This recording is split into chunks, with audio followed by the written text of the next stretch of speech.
జగనుడి చావుకి కారణాలనేకం అన్నట్లు జగన్ ఓటమికి ఎన్నో కారణాలున్నాయి. అందులో సోషల్ మీడియాలో హైలైట్ కాకపోవడం ప్రధాన కారణాల్లో ఒకటని చెప్పాలి. ఒకనాటి కాలం తరహాలో 5 ఏళ్ల తర్వాత ఒకసారి నియోజకవర్గ ప్రజల్ని కలుస్తాను, మళ్ళీ ఎన్నికలప్పుడు నిద్రలేస్తాను, మునగాడిలా బయలుదేరుతానంటే కుదరదని నెటిజన్లు హెచ్చరిస్తున్నారు. కాలం మారింది. కాలంతో పాటు రాజకీయాలు మారాలి, రాజకీయ నాయకులు మారాలని చెబుతున్నారు. నాటి కాలానికి నేటికి చూస్తే ప్రజల్లో విజ్ఞానం పెరిగింది, చదువు పెరిగింది.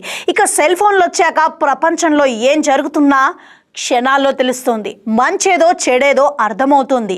అందువల్ల ప్రజల్ని ఏమార్చడం అంత ఈజీ కాదని అంటున్నారు. అందుకే చచ్చినట్టు కనీసం వారానికి ఒకసారైనా నియోజకవర్గంలో పర్యటించాలి, ప్రజలను కలవాలి, వారి సమస్యలు వినాలి.